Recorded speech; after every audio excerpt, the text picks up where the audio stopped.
حدیث شریف میں آتا ہے حضرت سلیمان فارسی رضی اللہ عنہ اس حدیث کے راوی ہیں، جب شعبان ختم ہو رہا تھا، جیسے اب شعبان ختم ہو رہا ہے نا، یہ شعبان ختم ہو رہا تھا، حضرت سلیمان فارسی رضی اللہ عنہ فرماتے ہیں نبی پاک علیہ السلام نے صحابہ سے خطاب فرمایا، مسجد نبوی میں خطاب فرمایا اور فرمایا یا ایھا الناس قد اظلکم شہر عظیم، اے لوگو ایک شہر عظیم آ چکا ہے، تمہارے اوپر ایک عظیم مہینہ آ چکا ہے، جعل اللہ صیامہ فریضۃ، اللہ نے اس کے دن کے روزے کو تمہارے اوپر فرض کیا ہے، وقیام لیلہ تطوعا، اور رات کی عبادت کو، تراویح کی رات کو تمہارے لیے ثواب کی چیز بنا دیا گیا ہے۔ من تقرب فیہ بخصلۃ، جو کوئی مرد، جو کوئی عورت رات میں تراویح پڑھے اور ایک رکعت تراویح کے اوپر اللہ تعالیٰ وہ کچھ عطا فرمائے، ایک ایک سجدے پہ ہماری سوچ سے بالاتر ہے، اور جو کوئی رات کو نماز دن میں روزہ رکھے، رات میں تراویح پڑھے، ما تقدم من ذنبک، اللہ پچھلے سارے گناہ معاف فرما دیتے۔ بھائی تیار ہو جائیں، روزہ بھی رکھیں گے، انشاءاللہ تراویح 20 رکعت کا بھی اہتمام فرمائیں گے، کرتے ہو نا بھائی نیت؟ جی ہاں، ڈنڈیاں نہیں، او بھائی یہ تو مہینہ عبادت کے لیے آ رہا، ہم اس میں اور عبادت کم کر دیتے ہیں۔ عبادتیں بڑھنی چاہیے، کم نہیں کرنی چاہیے، تراویح بڑھنی چاہیے، کم نہیں کرنی چاہیے۔ تو پیغمبر نے فرمایا من تقرب بخصلۃ، جو کوئی مرد، جو کوئی عورت اس مہینے میں ایک نیکی کرے نفل کی صورت میں، اللہ اس کا ثواب فرض کے برابر عطا فرماتے ہیں۔ نفل کو 70 فرائض کے برابر، نفل کو اتنا بڑھا دیتے ہیں، جو کوئی فرض ادا کرے اس کو 70 فرائض تک اللہ تعالیٰ لے جاتے ہیں۔ پھر میرے پیغمبر نے فرمایا وہ شہر الصبر، اے مسلمانوں، ابھی آیا نہیں تھا، پہلے بتایا وہ شہر الصبر، اے مسلمانوں یہ صبر کا مہینہ ہے، یہ صبر کا مہینہ ہے۔ ماتم نہ کرنا، اس سالوں تے اے مرض لگا، میں نے تے اے ہو گیا، مجھے یہ ہو گیا، مجھے وہ ہو گیا، گرمی بہو یہ ہے، ماتم نہ کرنا، وہ شہر الصبر، پہلے سے بتایا جا رہا ہے یہ صبر کا مہینہ ہے۔ بھوک لگے صبر کرنا، پیاس لگے صبر کرنا، اسی واڈیاں بھی کرنی ہیں، مجھنوں پٹھے بھی پاؤنے ہیں، میں تو مزدوری بھی کرنی ہے، کرنا سارا کچھ، لیکن سارے کچھ کے ساتھ صبر بھی کرنا۔ اب تم مزدوری کرو گے، جب سارا دن مزدوری کرو گے تو بھوک تو ستائے گی، پیاس تو لگے گی، لیکن پیغمبر کہلے پہ صبر کرنا۔ اگر کسی دن افطاری لیٹ ہو گئی تو سارے دن چلاتا نہ پھرنا، میں تو کھادا ہی کچھ نہیں، میں تو کھادا ہی کچھ نہیں، یہ ہو گیا۔ بھائی صبر کا مہینہ، صبر کرو، بھوک بھی لگے گی، پیاس بھی لگے گی، دیگر کام بھی ہوں گے۔ پھر میرے پیغمبر نے فرمایا والصبر ثوابہ الجنہ، صبر کا بدلہ جنت ہے۔ صبر کا بدلہ کیا بھائی؟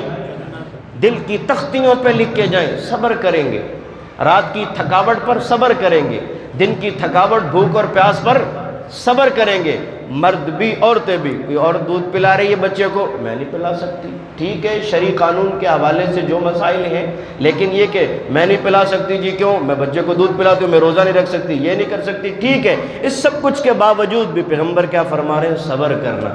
والصبر ثوابہ الجنہ، صبر کا بدلہ ہم جنت کی صورت میں دیں گے۔ اگلا میرے پیغمبر نے فرمایا وشہر المواسات، شہر المواسات، یہ غم خاری کا مہینہ ہے، ایک دوسرے کے غموں میں شریک ہونے کا مہینہ ہے۔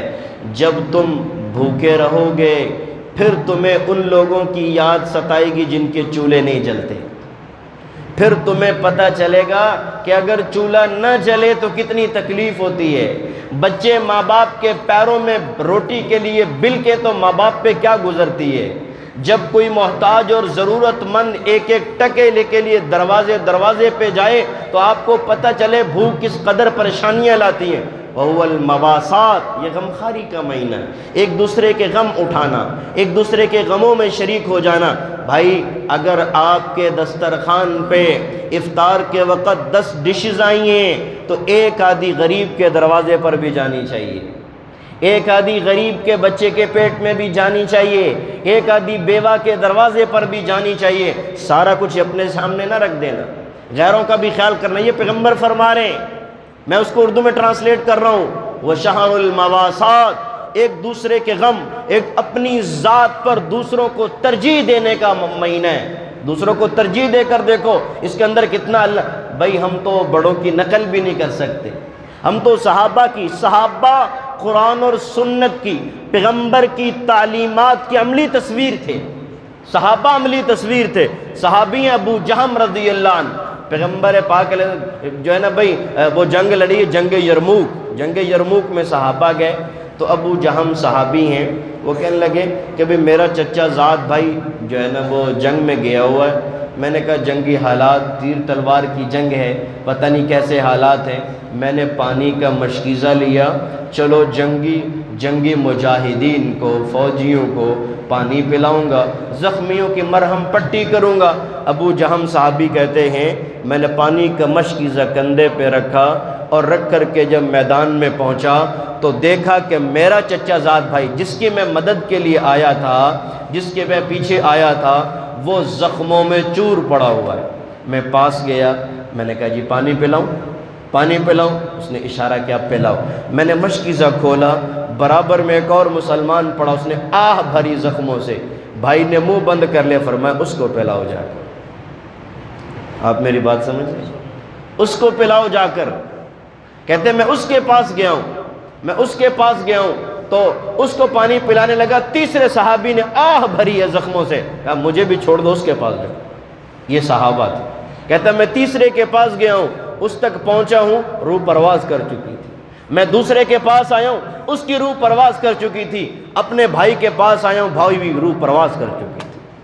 بھائی وہ بھوک سے دنیا سے چلے گئے، لیکن دوسرے کا احساس تھا، دوسرے کا احساس کرتے تھے۔ آج احساس ہماری زندگی سے ختم ہو گیا۔ آج ہمارے پیٹ کے اندر اتنی آگ لگی ہے، دوسرے کا احساس ہی کوئی نہیں۔ اور بھائی برابر ایک مکان ہے دو بھائیوں کا، بھائی سے نہیں پوچھ رہا ہے تو لوڑ ہے، تجھے 2-4 پیسے دے دیے غریب بھائی سے، اس کا مذاق اڑاتے ہیں اوپر سے۔ بھائی یہ انسانیت نہیں ہے، الٹا مذاق اڑاتے ہیں۔ بھائی اللہ نے اس کے مقدر میں تجھے زیادہ دے دیا، اس کو کم دے دیا، بجائے تو اس کا معاونت کرنے کو الٹا مذاق اڑاتا ہے۔ ایسے بھائی پہ تو بھائی کہنے کو بھی دل نہیں چاہتا، ایسے کو۔ بھائی اسلام اس چیز کا درس نہیں دیتا، اسلام مواسات کا درس دیتا ہے، اخوت۔ صحابہ اکرام قرآن و سنت کی عملی تصویر تھے۔ ایک جو ہے نا بھائی نبی پاک علیہ السلام نے اعلان فرمایا، بھائی یہ میرا مہمان ہے، اس کو اپنے گھر میں لے جاؤ۔ کون لے کے جائے گا؟ ہمارے ہاں کھانا نہیں ہے۔ صحابی نے کہا اللہ کے نبی میں لے کے جاؤں گا۔ بھئی ان کے گھر بھی کھانے سے خالی ہوا کرتے تھے، لیکن یہ کہ ان میں محبتیں بہت تھی۔ اللہ کے نبی نے فرمایا کون لے کے جائے گا؟ صحابی یا رسول اللہ میں لے کے جاؤں گا، میں آپ کا مہمان میرا مہمان ہے۔ صحابی مہمان کو گھر میں لے کر گیا، بیوی سے کہا اللہ کی بندی یہ اللہ کے نبی کا مہمان ہے۔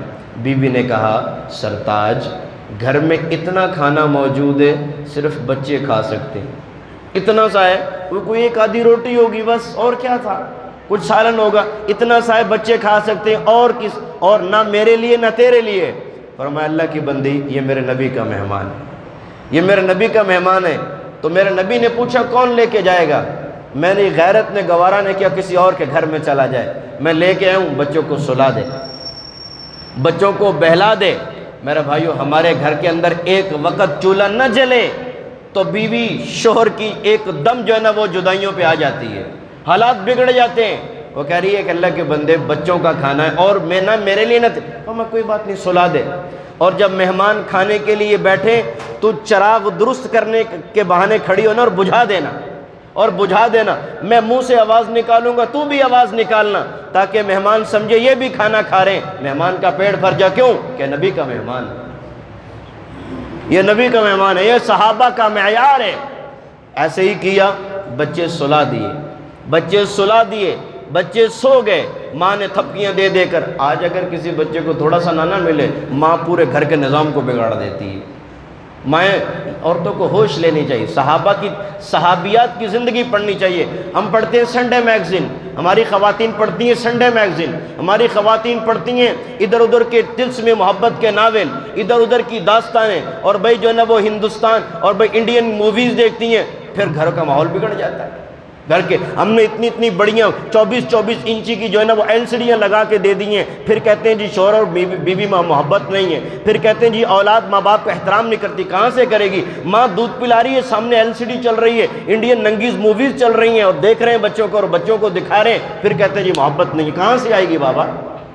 عورتیں تھی، صحابہ کی تصویر بتاؤ، صحابہ کی تاریخ پڑھاؤ، صحابیات کے واقعات سناؤ، سلا دیا، رات کو بچے بھوکے سو گئے، خود بھوکے سو گئے، صبح فجر کا وقت ہوا، نماز پڑھیے، اللہ نے قرآن اتار دیا، جبرائیل آگئے، وَيُؤْثِرُونَ عَلَىٰ أَنفُسِهِمْ وَلَوْ كَانَ بِهِمْ خَصَاصَةٌ، پیغمبر تیرے صحابہ میں وہ لوگ بھی موجود ہیں، خود محتاج ہوتے وہ دوسروں کو ترجیح دیتے ہیں، قیامت تک ہم ان کا ذکر قرآن میں کر دیتے ہیں، قیامت تک ذکر ہوتا چلا گیا۔ صحابی کے گھر میں بھوک تھی، ایک گھر سے جو ہے نا وہ سری آ گئی، کہا یار میرا گھرانہ چھوٹا ہے، کوئی بات نہیں اگلے گھر کو دے دیتا ہوں، وہ زیادہ لوگ ہیں ان کا پیٹ بھر جائے گا، اگلے نے کہا اگلے کو دے دیتا ہوں، سارے بھوکتے 7 گھروں سے پھر کر کے پھر پہلے گھر میں واپس آ گئے، یہ صحابہ تھے۔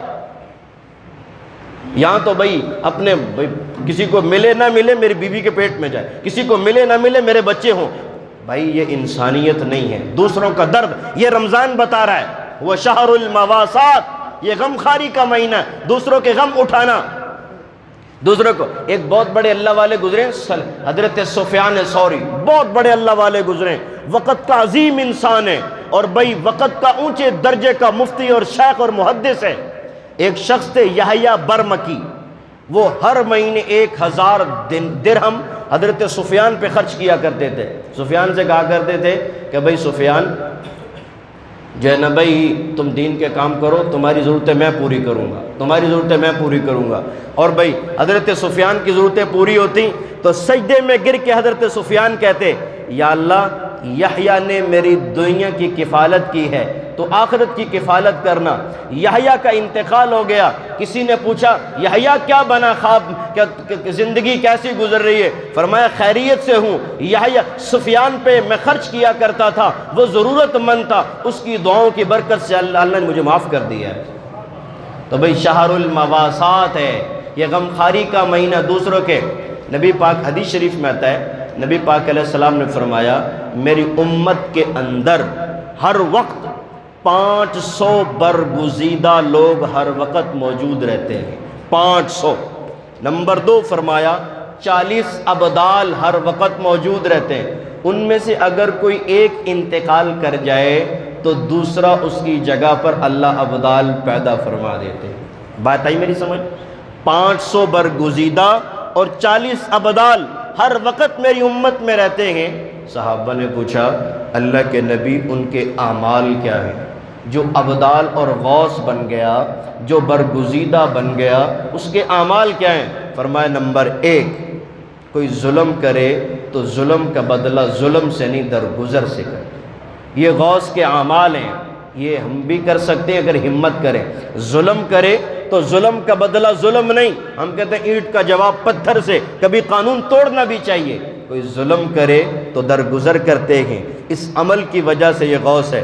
نمبر 2 اس پہ کوئی زیادتی کرے تو زیادتی کا بدلہ زیادتی نہیں احسان کر دیتے ہیں، اس عمل کی بدولت یہ غوث ہے۔ نمبر 3 جو اللہ نے رزق دیا ہے حلال طریقے سے، اس رزق میں سے اللہ کی مخلوق پر ضرورت مندوں پہ خرچ کرتے ہیں، اس عمل کی بدولت یہ غوث اور ابدال ہے۔ بات آ رہی سمجھ میری؟ نمبر 2 حدیث شریف میں آتا ہے کوئی ننگے کو کپڑا پہنا دے، کوئی مسافر کو رات رہنے کی جگہ دے دے، کسی ضرورت مند کی ضرورت کو پورا کر دے، کسی بھوکے کو کھانا کھلا دے، اللہ تعالیٰ ایسے شخص کو جہنم کی ہول اور قیامت کی ہولناکیوں سے محفوظ فرما۔ رمضان مواسات کا درس دیتا ہے۔ اگلی بات گھڑی پہ میری نظر، پیغمبر علیہ السلام نے فرمایا من فطر فیہ صائمن، جو کوئی رمضان شریف میں کسی روزے دار کا روزہ افطار کروا دے۔ میری بات توجہ سے سننا، سوئے نہیں جو لوگ سو رہے مجھے پتہ ہے، جو کوئی رمضان شریف میں روزے دار کا روزہ افطار کروا دے کان مغفرتاً لذنوبہ وعتق رقبتہ من النار، اللہ اس کو گناہ بھی معاف فرما دیں گے، جہنم سے بھی آزاد فرما دیں گے۔ بات آئی میری سمجھ؟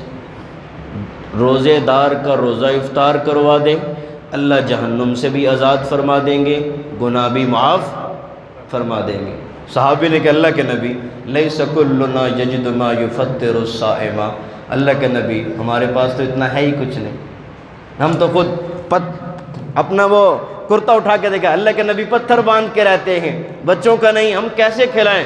فرمایا ارے اللہ کے بندے ضروری نہیں ہے تم اتنا کرو اتنا کرو اتنا کرو، یعطی اللہ ھذا الثواب علی تمرۃ، ایک کھجور، اللہ کے خزانوں میں کمی نہیں، ایک تمہارے پاس اگر پیٹ بھر کے کھلانے کو نہیں ہے، ایک کھجور روزے دار کو کھلا دینا، اللہ پھر بھی معاف فرما دے۔ اب کہہ رہے ہو کہ بھائی کھجور کا ریٹ بھی بہت بڑھ گیا ہے، ہمارے بس میں نہیں ہے۔ او بھائی ایک مزدور 1000 روپے مزدوری لیتا ہے، کیا 300 روپے اس کے لیے مہنگے پڑ جائیں گے؟ آپ کہہ رہے ہو مانا کہ کھجور بھی مہنگی پڑ گئی ہے، چلو اللہ کے نبی آگے کیا فرما رہے ہیں؟ الا شربۃ ماء، ارے تمہارے پاس کھجور نہیں ہے، کسی روزے دار کو ٹھنڈا پانی پلا دینا، اللہ پھر بھی معاف فرما دے۔ مانا کہ ٹھنڈا پانی بھی نہیں ہے، آپ کہہ رہے ہو لوڈ شیڈنگ ہو گئی، ہماری فریجیں نہیں چل رہی، یہ ہو رہا وہ ہو رہا فلان ہو رہا ہے، اللہ کے نبی نے ایک اور آپشن دے دیا، فرمایا الا مسقط لبن، ارے کسی کو کچی لسی کا گھونٹ پلا دینا، میرے اللہ پھر بھی معاف فرما دے گا، پھر بھی اللہ معاف فرما دیں گے۔ یہ اس امت کے لیے بہانے مغفرت کے۔ پھر میرے پیغمبر نے فرمایا جو کوئی اپنے مزدور طبقہ جو آپ کے ماتحت ہیں ان پہ آسانیاں کر دے، کوئی گال نہیں، تو پٹھے پاؤں روزہ رکھے ہی، کوئی بات نہیں، آسانی کر دی، کچھ میں بھی ہیلپ کرتا ہوں، گالیاں نہیں دی اس کو، کوئی میں بھی ہیلپ کرتا ہوں، آپ نے بھی روزہ رکھا ہوا، کوئی بات نہیں، سارا دن کام، تھوڑا آرام کر لو۔ جو اپنے غلاموں پر، ملازموں پر، ماتحتوں پر آسانی کر دے رمضان شریف میں، ان کے روزے کی وجہ سے اللہ اس احسان کی وجہ سے بھی مالک کو اللہ معاف فرما دیں گے۔ او بھائی یہ معافی کا مہینہ ہے۔ نمبر 3 آگے میرے پیغمبر نے فرمایا 4 کام کرنے ہوں گے، کتنے بھائی؟